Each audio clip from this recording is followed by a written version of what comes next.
Hey everybody.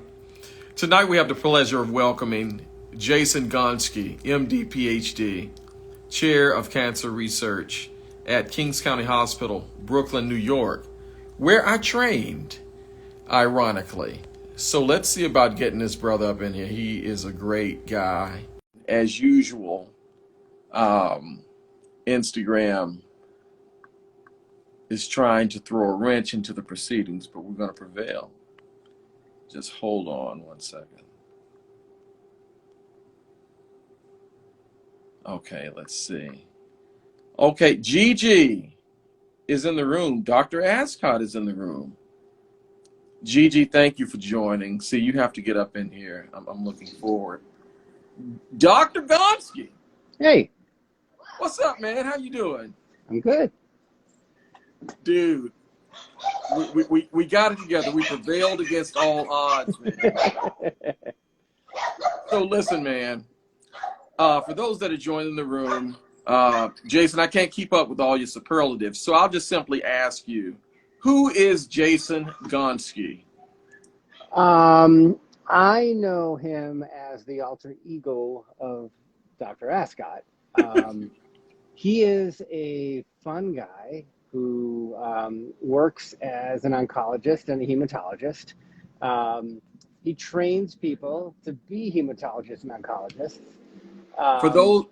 For those of us outside of medicine, what is an oncologist and hematologist, Jason?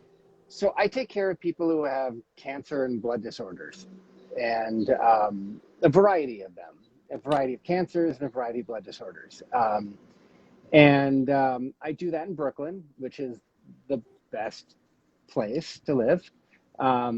It's also a challenging place to live, but fun. It's really hot and humid right now, but probably not as hot and humid as Atlanta. Yeah, you're right about that. So what else do I do? I ride my bike to work so that I can stay sane.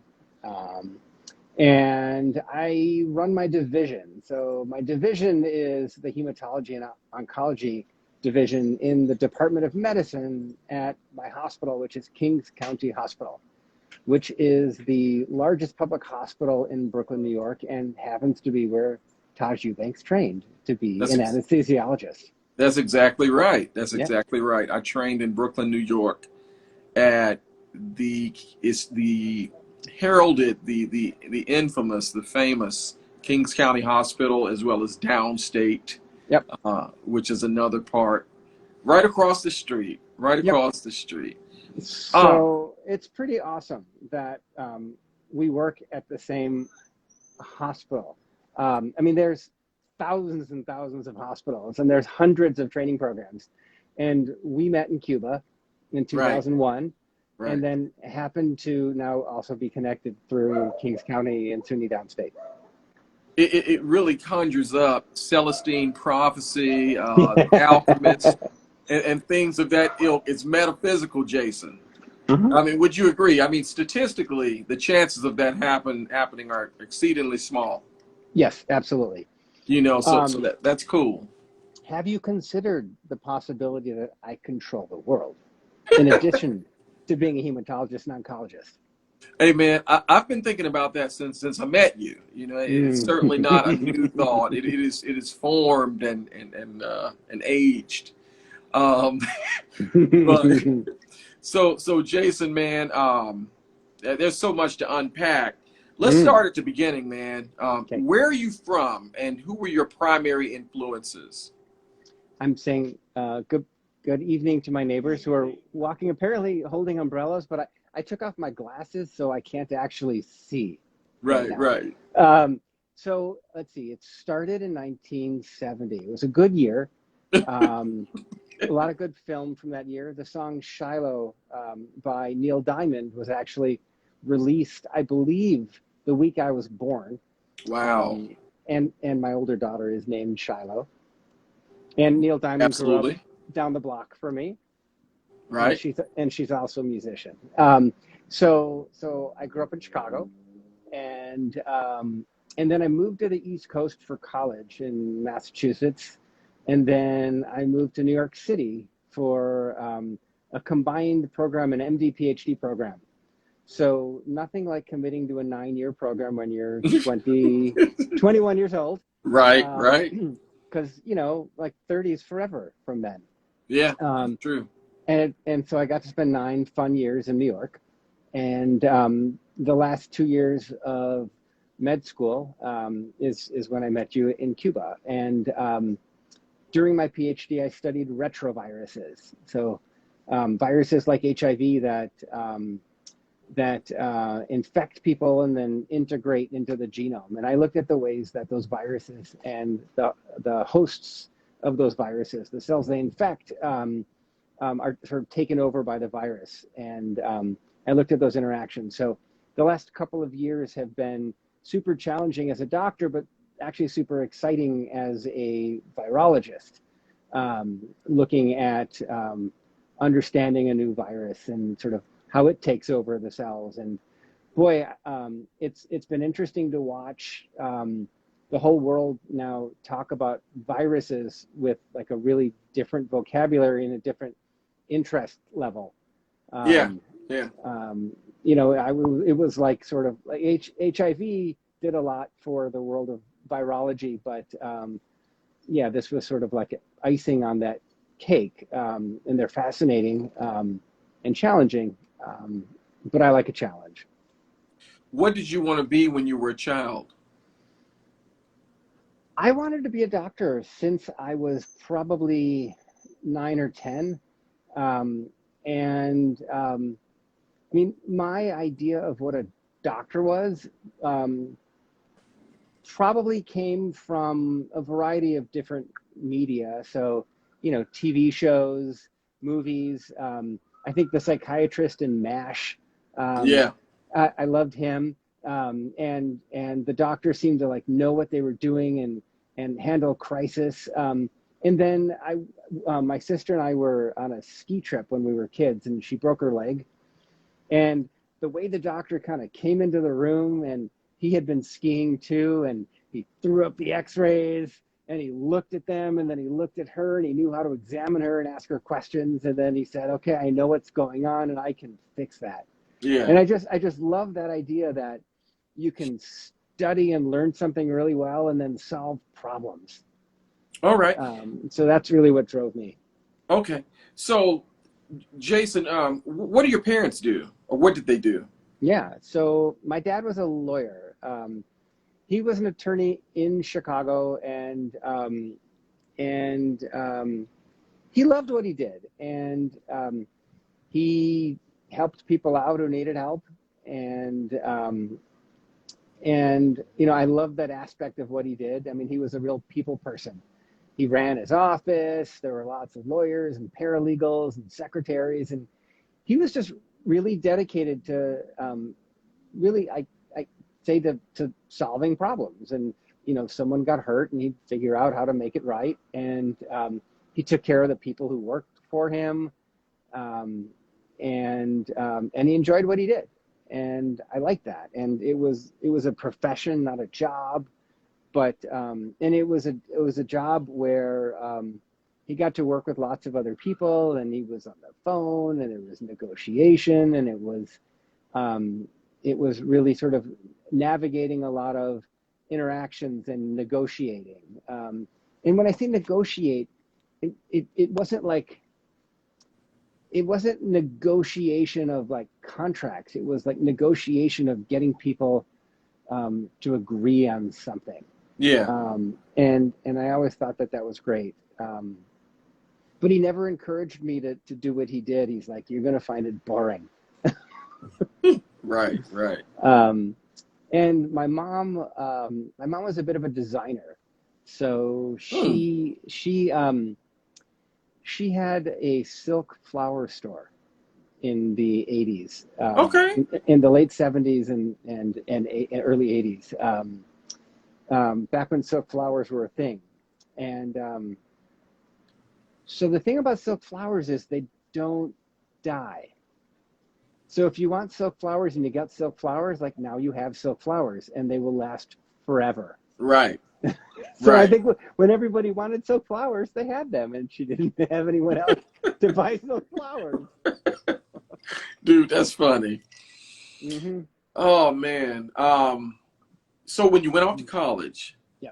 how'd you decide? Well, I guess just to back up a little bit, man, because Yeah. this is one thing that I like to touch on, Jason. Mm-hmm. Um, the role of education in your house. Yeah. How was that? How was the role of education communicated to you as a child, and in what tools were you given to realize those things? That's a good question. So I was always an extremely curious kid. I was the one who always asked why, who raised his hand, who, in a crowd of strangers, I was the one who would be the first to talk.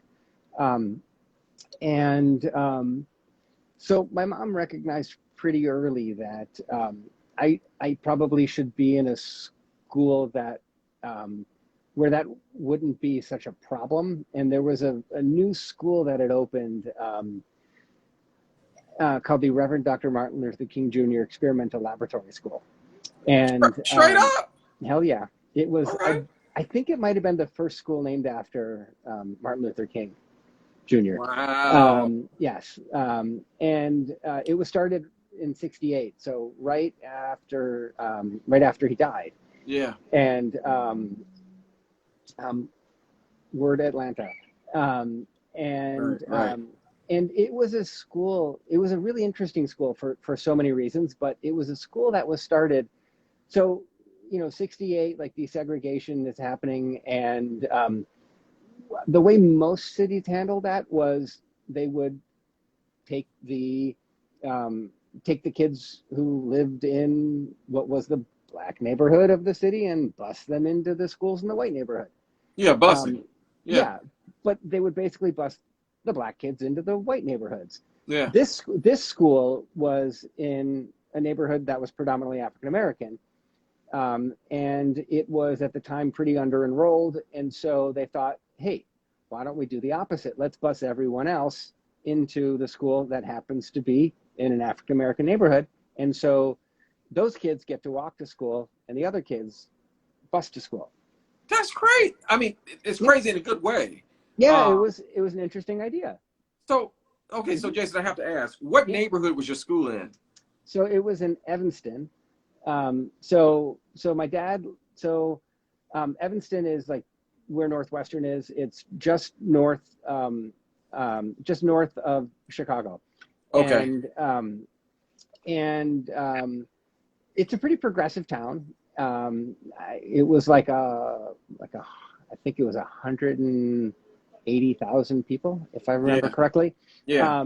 A pretty progressive town, and so this neighborhood was just west of downtown Evanston, Mm. um, and at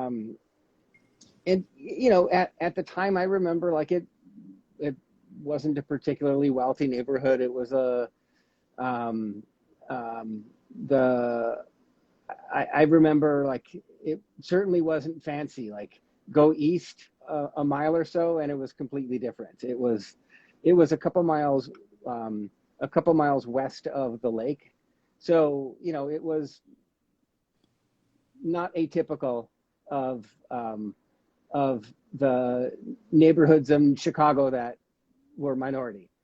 Um, Okay, so that said, how old were you at this time? 5, Okay. 6, 7, 8, yeah. What was it like being a visibly white kid going to a black school, being bused to a So black school, no yeah, less? well, so the interesting thing about this school was it wasn't just black and white. So the it was about multiculturalism, and so you applied to get in, and they didn't let you in based on your test scores. It was your parents are from Japan. Um, let's see, you're a kid of two professionals. You're a kid of a single family, and so they wanted a diverse student body, diverse in what they looked like and where they came from, and Mm. socioeconomic and linguistically. So, when I look back at pictures from my 5th or 6th or 7th birthday parties, There were Filipino kids, Japanese kids, Native American, African American, Hispanic. So it was a really diverse group of kids that I grew up with. Okay, okay. Yeah. So so I'm going to so turn the light on. Give me 1 second. oh yeah, Hold yeah, on. yeah. It just got dark. All right. So when you chose to go off to school, Jason, to college, how did you make that choice? I had lived in Chicago for 18 years, and I thought it was time to sort of go to a different part of the country. And so I applied. I basically looked at like what are good schools, and I applied all over the country, but not really in Chicago. And then I ended up in Western Massachusetts, and I'm pretty happy with that. I thought it was a great place. I thought that it was fun. It was definitely definitely different from Chicago. Where'd you go? I went to Amherst College. Oh yeah, So dude, what years were you there? I was there from 88 to 92. Okay. Because anytime somebody says something about Mm-hmm. college, you be like, do you know so and so? You know so and Uh-huh. so. But my people came in '92. Oh yeah. What was it like, Jason? Man, like what are some of your best memories at Amherst? I just had a bunch of really great friends. We could talk about anything. We could do anything. We went on lots of adventures. So I learned how to bike race. I learned how to race, how to ski race. I was a DJ at the radio station. Yeah. I was the photo editor for the newspaper. Mm-hmm. And we went to concerts all the time and danced. It was fun. It was people from different states, different backgrounds, different countries. I had friends who ended up doing, just lots of different things: finance, mathematics, law, history, and so lots of different interests. And it was a small place, and there were only 375 people in my class. And Wow. I think some people find that sort of stiflingly small, but I thought it was great because it was like no one was lost. I mean, I had access to sort of anyone that I wanted to interact with. As a photographer, I would take pictures of the president or the dean of students, and we would talk. And so, everyone, it really felt like everybody was there to help people become, who the best versions of who they wanted to be. As it should be. Yeah. That's actually the way I felt about my undergraduate Mm-hmm. experience as well, Jason. Mm-hmm. Remind me where you were? Morehouse. Right. And then you were in Drexel for med school, right? Yeah. When you what did you major in? I was a biologist. I was pretty sure that I wanted to do medicine. I didn't know yet that I also wanted to do basic science, but I'd always been interested in biology, and I thought as a biology major, it allowed me to do everything that I needed to do for medical school, and so I had lots of space to study. I did music and Russian and history and poli-sci, and You took Russian? I took Russian literature, so I didn't take Oh, Russian literature. language. Okay. Yeah, So you okay. All right. Yeah. Some nice Pushkin. Yes.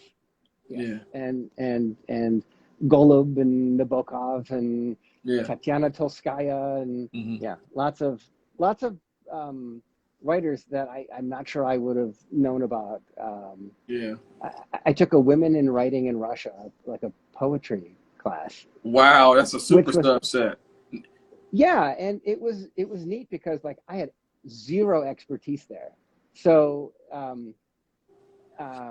it was fun to listen to others who knew a lot about what Yeah, was going on, and you know I think poetry is a really interesting way to learn about the history and culture of the poet because like the poems often don't mean anything unless you understand what they're talking about. I right. mean, there's there's like poems about love, but if it's a poem talking about you know standing in line waiting outside the prison and you don't really understand like why their loved one is in prison. I mean, it was a great way to learn Russian history. Yeah. Oh, wow, man, you Yeah. make a great point. It's very contextual. Hmm. Um, so where'd you go to med school? I moved to New York City and I was at Columbia, and that was super fun also. Um, Moving to New York City in '92, and the neighborhood where I lived up in Washington Heights was kind of recovering from the crack epidemic. Yeah, yeah, Um, and when I first got there, everyone just talked about safety and places to go and not go. But over the 9 years I was there, it was a lot safer. And it was fun to. I didn't know anything about the Dominican Republic yeah, before I moved there. yeah, Learned a lot about Dominican culture and food and music, yeah. um, and um, and so that was fun. And I had a lot of friends who never went north of 14th Street, Oh, but wow, but when they man, would that's come to crazy. 168th, it was like they were, it was like going to the airport, getting on an airplane, getting on Yeah, the A train and going express yeah. all the way from to 168. So if you've never lived in New York City, um, you know that just basically Manhattan is an island, and the streets, the numbers of the streets progress from south to north, and they're broken down typically by historically typically by neighborhood slash even ethnic areas. Yep.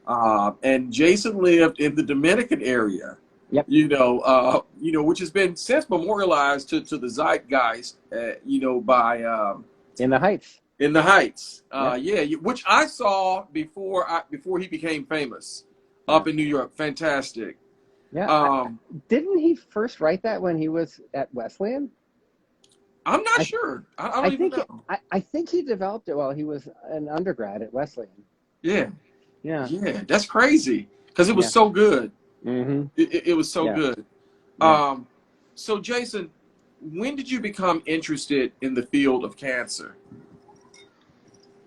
So that's a good question. When I was in medical school, um, I sort of struggled like, what was I supposed to do? Not what do I want to do, but what am I supposed to do? Which can sometimes be a little paralyzing. Like how we make our decisions. I mean, I can sometimes obsess buying a pair of socks. Um, and so the decision of like what medical specialty I want to do, like that was a real process for me. Yeah, And so I got some pretty good advice from people who were a little bit older and then from mentors. And what many of them said was like, who do you want to work with?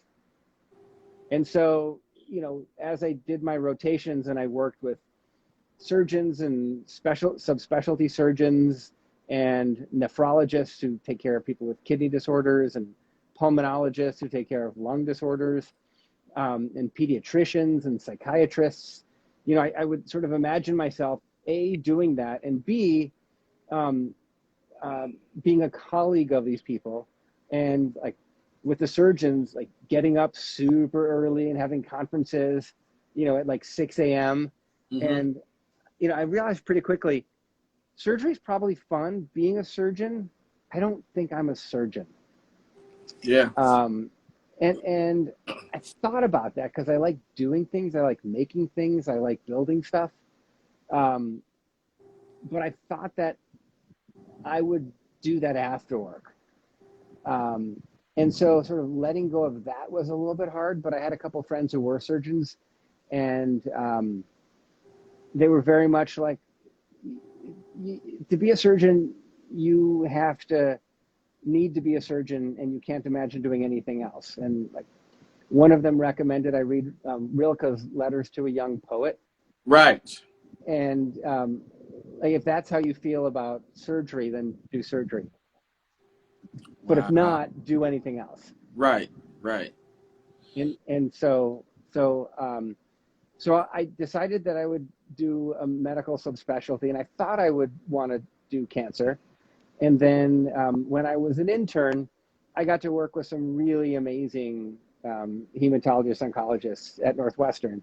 And one of them is a doctor named Marty Tallman, who is a leukemia specialist. And my first rotation was working with him. And he was an absolutely inspiring mensch who loved what he did and loved teaching, and was a caregiver and thought like a scientist, and ran the team really well and shared his knowledge and his expertise. And I love the way he approached all of the problems that come up in taking care of patients. And I remember all the patients I interacted with, and I said, okay, that's it. I love that. Yeah. But Jason, for those that don't speak Yiddish, What's a mensch? what does mensch mean? A mensch is someone a mother is proud of. All right, there you have it, y'all. Y'all learned a little Yiddish tonight. Jason, so where'd you do fellowship? So I did my residency at Northwestern, and then I moved back to New York City, and I did my fellowship at NYU, where I got to work at the VA hospital and NYU Tisch and at Bellevue. Okay. And it was really exciting. And it was, seeing the perspective of working in sort of three very different institutions, organizations, structures, patient populations. It helps you see a lot about sort of what you like, what you don't like, and the kind of environment you want to work in. And so I think I thought that I was most excited at Bellevue. NYU was somewhat better organized. It had some more resources, but I just found it thrilling working at Bellevue, where every single patient I saw spoke a different language. And it was really fun. I remember this Malaysian guy who was ethnically Chinese, and he worked construction in New York, and so he learned Spanish, and so we would speak Spanish. That's crazy. That sounds like a New Yorker. Very much, very much. Yeah. It was also obviously fun and challenging if someone spoke a Chinese language that Cyricom didn't have an interpreter for. Right. And I'd have to go, track down a social worker who spoke that language, who was the interpreter for like Fuzhou. That's crazy. That's crazy. Yeah. And Jason, for those that don't know about medicine, when I asked him about fellowship, basically the way that it works: college, medical school, residency, 3 to 4 years, 3 to 5 years, depending on what you go into. Jason, I assume, internal medicine residency. But if you want to be a specialist in a field, let's say you want to specialize in the kidneys, you go to nephrology residency. If you want to be an ear, nose, and throat specialty, then you go into otorhinolaryngology. Jason did cancer. Jason, how did you arrive at Kings County? So, as I was finishing fellowship, I was asking myself, like, what I wanted to do next. And I had been fortunate to study at some really great, well-funded, well-resourced institutions. And I had been reading for years. I was now 38 years old, finishing my training. Yeah. And I wanted to. I had two young kids at the time, so I had a. Let's see, this is 2008, so I had a 5-year-old and an almost 4-year-old, and we lived in Brooklyn, and I wanted to be able to ride my bike to work. I wanted to be able to do patient care. I wanted to be able to teach and do research. And so Kings County is affiliated with SUNY Downstate, which is a medical school. And our program had just recently been awarded what's called an MBC COP grant, so a minority-based community clinical oncology program grant from the NIH to build a research infrastructure to do clinical trials and cancer research. And so that was a really great opportunity. And so I thought I could go to a huge organization. I could go to Memorial Sloan Kettering and be like the youngest, least experienced person who's, thrown like the most difficult cancers that no one else wants to treat. And be at the very bottom, the part of the totem pole that's like almost underground. Yeah. Or I could be at a place with just a ton of opportunity for growth. And it was a much smaller program, and it was building. So I was the second hematologist oncologist hired just basically to work at Kings County. So Okay. in the past, it was people who worked at SUNY Downstate, and they would come to work a little bit at Kings County, but not really have that sort of ownership. And so I took the opportunity to join there, where I would work there, take care of patients there, but be part of the academic institution at SUNY Downstate. And I took a leadership role in research. And then like a year and a half later, I was promoted to be the director of the division. And so I started learning how to do that kind of leadership stuff. Okay. So listen, Jason, on the real, just as a detour, y'all, Jason and I were roommates. He touched on it briefly, but Jason and I actually lived together in the same room for 2 months, in essence. Yeah. 7 weeks in a town called Santa Clara, Cuba. And then also, I don't know if we lived together in Havana, but we certainly lived together for 7 weeks. Yeah. Jason, can you tell me, man, as you recall, man, give the people a little taste of what our daily life was like in Cuba, man. It was so much fun, and I just recently watched some of the video that I shot. I don't know if you remember. I brought a little video camera, and I took that thing with me everywhere. And yeah. And I was just watching the videos, and it was so much fun. So we would get up in the morning, and we would all walk. And I got a bike.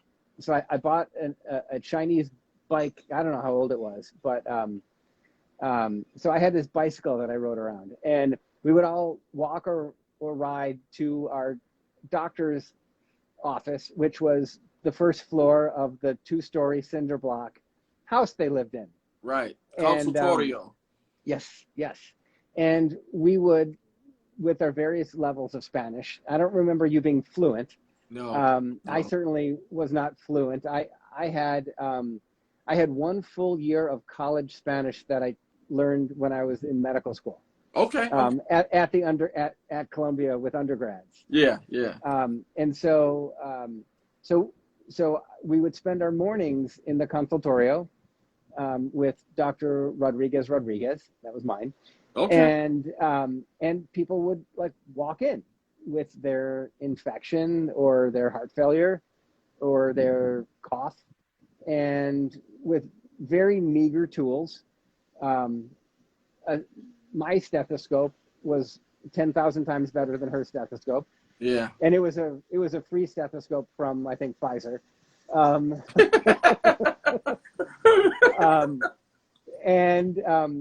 I remember someone had like an infection that wouldn't go away, and I had brought some Bactroban in little packets, because I had been told, like, bring anything you can bring. Yeah. And I remember giving them to him and said, like, put it inside your nose, every day for a week.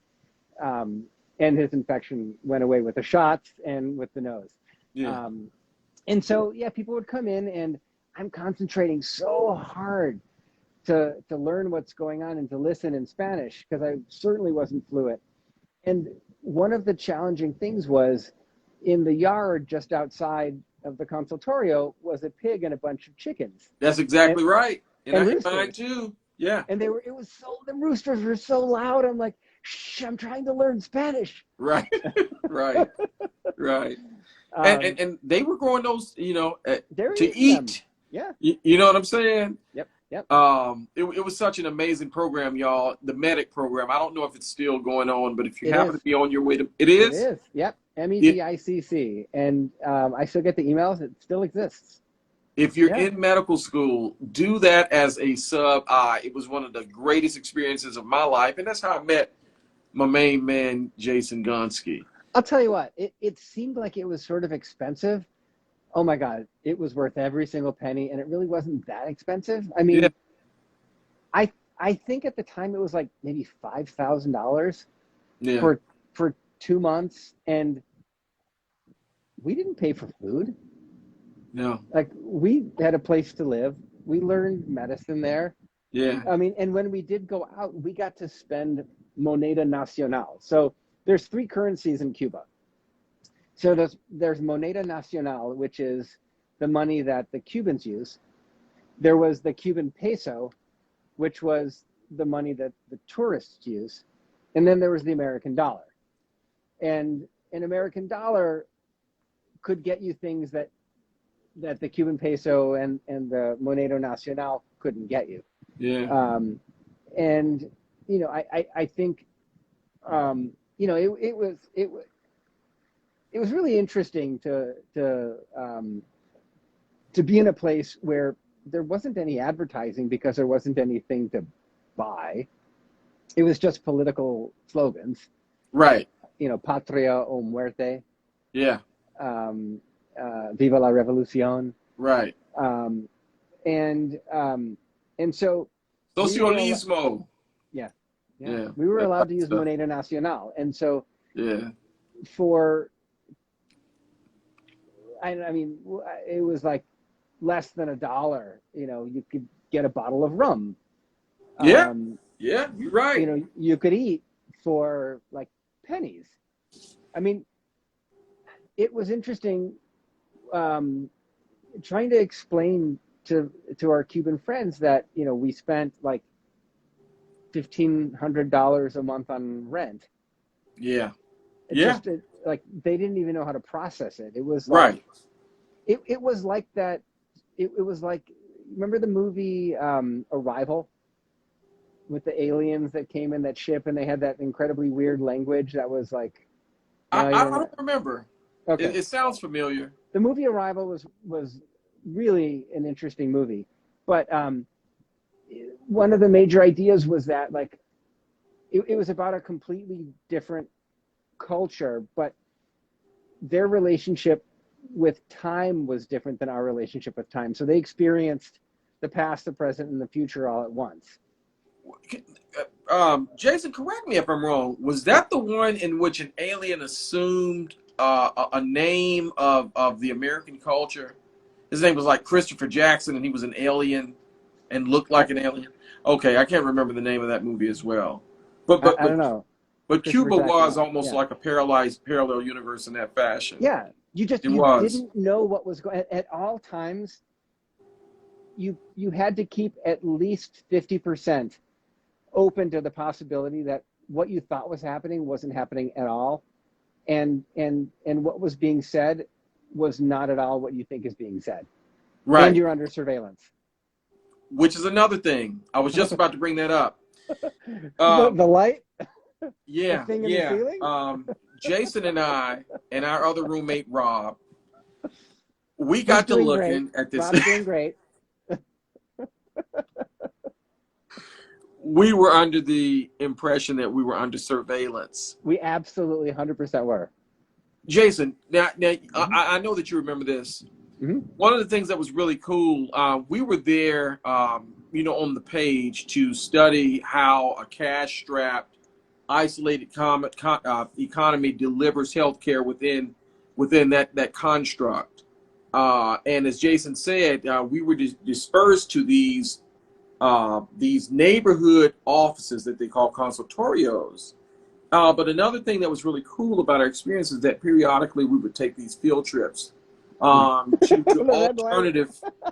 alternative healing type of environments. And one time Jason, you may remember, we went to a factory where they manufactured pharmaceuticals from plants. Yep.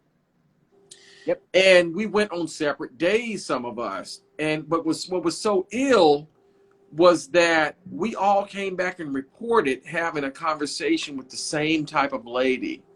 That was just kind of just there, like she wasn't even a part of the natural apparatus. She was just like supposed to be there like a patient, but she was there every day talking to the American students. Mm-hmm. Do you remember that, Jason? Because I do. Hold on one sec. My light just went off. I don't know why.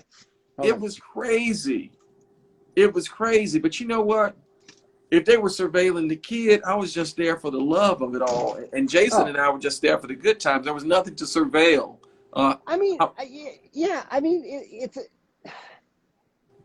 There were things like now, 20 years later, I look back and things that seemed like they were unique there that weren't happening in America, totally happen in America, just in a different way. Yeah. I mean, like, we're under surveillance to sell us stuff. We're under police surveillance too, but I don't think they were under surveillance by Siri, pushing advertisements into your Instagram feed. Right. They were under surveillance, to make sure that there was no political discussion of overthrowing the regime as it was. Right. And I think we were fairly naive, to what was happening in America. Also, I mean, yes, no question, there's plenty more freedom in America, but nothing's perfect, and it certainly isn't without its own issues. But yes, it was much harder to have a conversation in the open in Cuba, where I'm still reluctant to say out loud, the name of Fidel Castro. Exactly. That's one of the things that we noticed. Nobody mentioned him by name. No, nobody. Subtly do this. But Jason, man, this conversation is so good. I want to get back because we're running out of time. What's your day-to-day like, Jason? Yeah, that's a good one. I get up tired. Well, after having snoozed, I make coffee, and I got into baking sourdough during lockdown, and I kind of continue. So I make myself breakfast. I look at the clock. I know that I need to be in clinic very soon. So I ride my bike to work. And then 3 days a week, I see patients in the morning. And some days I see blood disorders. Some days I see solid tumors. And my fellows are there, and I work with them. And my colleagues are there. And so some days I have staff meetings. And some days I see patients, and then I see patients in the hospital in the afternoons usually. And I have research meetings some days. I have meetings. I'm the chair of a committee that builds the oncology protocols. So we have computer order entry for our oncology. So when someone needs chemotherapy, and so it's a committee that's all of health and hospitals, which is all of the public hospitals in New York City. Mm-hmm. We all sort of work together on a couple things. So Bellevue, Kings County, Metropolitan Hospital in Manhattan, Yeah. Woodhull and Coney Island in Brooklyn, Yeah. Jacoby in the Bronx, Queens and Elmhurst in Queens. And so, and then we have an oncology council. We get together and talk about sort of system improvements, initiatives and things like that. We have tumor boards where all the different subspecialists who take care of people with cancer get together and discuss challenging cases, new cases. And we have grand rounds where educational sessions, we have journal clubs, we have board review, teaching sessions. Yeah. Yeah. So, it's like every day is basically focused on either caring for patients, the process of caring for patients, how to improve care for patients, how to train people to care for patients, what we can learn about how we're caring for patients or how to improve our process or the drugs. Mm-hmm.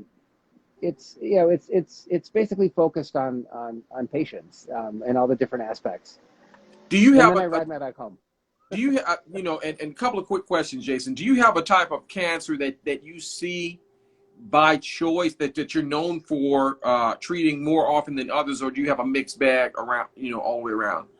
I take care of a lot, but sort of the hematologic malignancies, so lymphoma and multiple myeloma, are two of the cancers that I'm fascinated by and I take special interest in, and they tend to be super extra challenging, especially one that's called adult T-cell leukemia lymphoma. Yeah. It's a very rare cancer in general, but it's common among my patients from the Caribbean and West Africa. It's caused by a virus. God, dog. So yeah, it kind of checks all my boxes.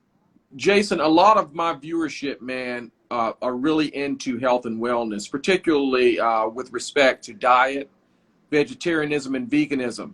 Mm-hmm. We have one of the greatest minds in the country where cancer is concerned in the room tonight. Jason, they want to know, man, the literature, does it show a significant decrease in incident of cancers of different types relative to the diets that people choose? That's a great question. It touches on a lot of things. I think that the typical American diet and the really tremendous prevalence of obesity in America right now, and sort of food science that has produced a lot of the things that a lot of people eat that are fast food or come from restaurants or that are really delicious and sweet and salty and check off all the sort of the chemicals that that make us want to eat it. The result of a lot of this is an increased incidence of cancer, and we do know that obesity, the high-fat diets, sedentary lifestyle are associated with increased risk of many different cancers. So colon cancer, for example, it's the onset of colon cancer is happening a lot earlier, so looking at disparities in cancer, not just racial disparities, but socioeconomic disparities, and looking at sort of body types. And so people who tend toward obesity, there are plenty of people who are obese despite exercise and diet and wellness. But we do know that eating diets high in fat and processed foods have a higher incidence of cancer. So, when my patients ask me, what to eat, many of them are asking me after they've already developed cancer, but still, I want to be able to help them to make healthy choices, and just sort of the process of making healthy choices can help your attitude and feel like you're participating and getting better. And we have a great dietitian who works on our team too. But I tell people that, eat the rainbow, eat colorful foods, and not the ones that are colored in a package, but right. Colorful vegetables, minimize meat in general. I'm vegetarian myself. I do eat some fish, but I don't eat red meat. I don't eat poultry. Right. Yeah. So Jason, Mm-hmm. One book we should read and one album we should listen to. You got 2 minutes. Songs in the Key of Life is one of the greatest albums ever recorded. That's why we were roommates, Jason. I think about it most days. Stevie Wonder is an absolute genius. I think about what Neil Simon said when he won the Grammy for Best Album in, I think it was 76. He thanked Stevie Wonder for not releasing an album that year because he had won the previous 3 years. That's crazy. Yeah. Songs of the Key of Life. I remember from when I was a kid. I remember it from my 20s, from my 30s. I listened to it all the time. And it's beautiful. It's about life. It's about love. It's spirituality. Yes. It touches on everything. And dance to it as our first dance at my wedding. One book, Jason.